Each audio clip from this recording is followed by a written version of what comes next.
attendre un peu. Commencer, ça va faire venir. Ouais.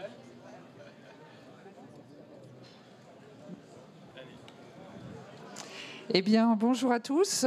Pour commencer, un grand merci à Start Industries de nous avoir invités à venir témoigner pour vous, pour toutes les startups qui vous lancez dans ce monde industriel. Depuis ce matin, vous entendez parler en continu d'investissement, de prise de décision, de technique, de partage de compétences, d'enjeux fonciers. Eh bien, maintenant, nous allons nous intéresser à l'homme et à la femme qui sont derrière tous ces défis et qui doivent tenir le cap envers et contre tout. Des startups, c'est parfois très très long à se lancer, surtout quand on est dans la deep tech. Il faut savoir résister, il faut savoir se financer, il faut savoir faire face à tout ce qui passe, à tout ce qui vient. Et souvent, l'entrepreneur est seul. Et un entrepreneur seul, eh bien, c'est difficile de prendre des décisions, c'est difficile de trouver l'énergie tous les matins, c'est difficile de faire face dans la tourmente quand on ne peut se confier à personne. Eh bien, nous, aujourd'hui, nous allons vous parler de mentorat pour entrepreneurs. Le mentorat, qu'est-ce que c'est ? Le mentorat, c'est un entrepreneur expérimenté qui va accompagner sur la durée un entrepreneur qui démarre l'expérience ou qui fait face à de nouveaux défis.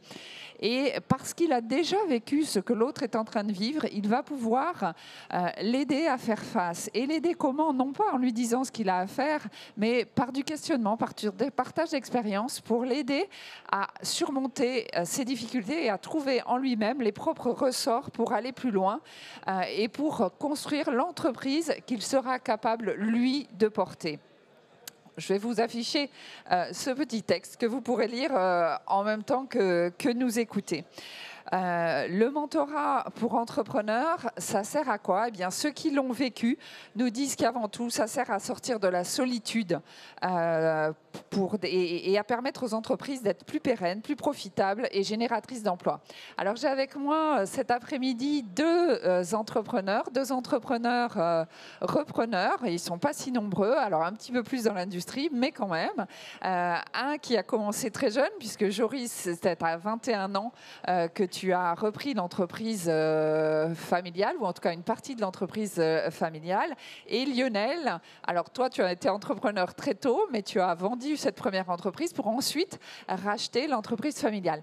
Joris, on va faire honneur aux jeunes. Allez, Joris, est-ce que tu peux nous présenter en quelques mots Stylé ?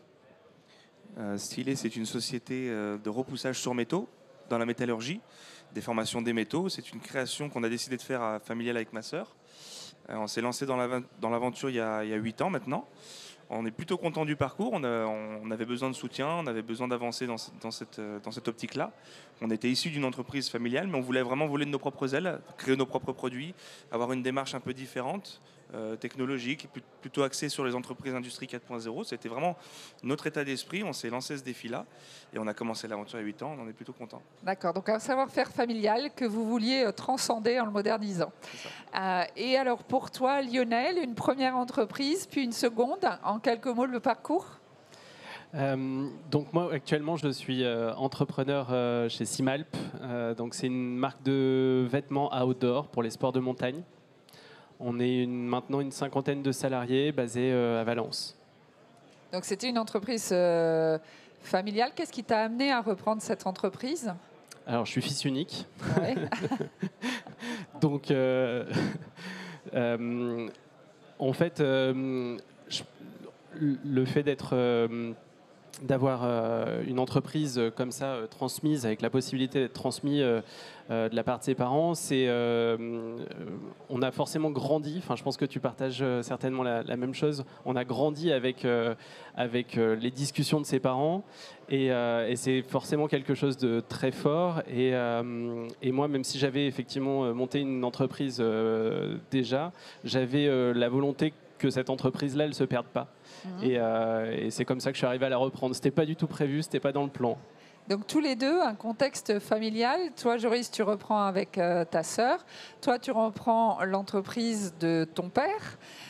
On pourrait se dire, tiens, il y a quand même un bel accompagnement. Et pourtant, tous les deux, vous vous êtes dirigés vers le mentorat sans que quiconque soit venu vous chercher. Vous avez trouvé tout seul ça et vous avez adhéré. Est-ce que tu peux nous parler justement de ce qui t'a amené à aller chercher un mentor et peut-être pourquoi ça ne pouvait pas être ton père? Alors, je me souviens très bien du moment où j'ai entendu parler du mentorat. C'était sur BFM. J'écoutais la radio et j'ai entendu Dominique Restino, donc, qui est le fondateur de l'IME, qui a fondé avec toi, si j'ai bien compris. Ouais, l'Institut du mentorat entrepreneurial. Et donc, ça m'a tout de suite parlé, en fait. Je me suis dit, c'est vraiment ce dont j'ai besoin. Et c'est comme ça que j'ai frappé à la porte et que je suis arrivé dans le réseau mentorat. Et alors justement, qu'est-ce qui t'a donné envie de frapper à la porte? Ce que effectivement tu as pu expliquer, c'est cette sensation d'être seul, de ne pas avoir des personnes vers qui se tourner, en qui on peut avoir confiance et qui ont déjà vécu ce qu'on a vécu. Donc, être seul, tu dis que tu as repris l'entreprise de ton père, ne pas avoir quelqu'un en qui on a confiance, c'est vraiment intéressant ce que tu dis là. On va y revenir après. Toi, qu'est-ce qui t'a fait tilt quand tu as découvert le mentorat? Puisque toi, c'est une recherche Internet. Qu'est-ce qui t'a interpellé? Qu'est-ce qui t'a dit, mais en fait, ça va être de ça dont on a besoin? En fait, on a pu voir beaucoup de choses dans l'entreprise familiale qui peut-être n'allaient pas. Oui. Donc dans la reprise qu'on voulait, on ne voulait pas avoir la même démarche. Et étant jeune entrepreneur, on avait besoin de recul, d'un regard extérieur. Et en faisant nos recherches sur Internet, on faisait vraiment tout, que ce soit la région, des financements, des projets. En tombant dessus, on a vu qu'il y avait une proposition de mentorat. Ça nous a fait tilt en disant, mais pourquoi pas avoir le regard d'un entrepreneur extérieur? C'était assez libre comme service et il faut en profiter parce qu'on a l'impression, on n'a jamais bénéficié de ces aides-là à l'époque des années 80-90 à l'époque de nos parents. Et aujourd'hui, d'avoir ces choses-là mises à notre disposition, le pourquoi pas? Pourquoi pas, on se lance. Et si ça match, on a un mentor qui pourra en quelque part, nous faire partager son savoir. Ouais. Alors, en présentant rapidement le mentorat, je vous ai dit, le mentorat, c'est un accompagnement entre pairs. C'est un entrepreneur expérimenté qui accompagne un entrepreneur plus débutant pour l'aider à faire face à ses défis.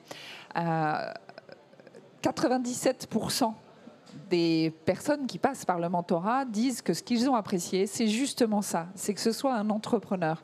Qu'est-ce qui, pour vous, était aussi évident dans le fait qu'il fallait que ce soit un entrepreneur? Est-ce que vous avez des exemples où vous pouvez nous dire, si ça n'avait pas été un entrepreneur qui m'accompagne sur la durée, je ne suis pas sûre qu'on aurait pu aller aussi loin. Toi, par exemple, Lionel, c'était l'entreprise de ton père. On aurait pu se dire que tu avais cet entrepreneur à tes côtés. Pourquoi c'était nécessaire que ce soit un autre entrepreneur?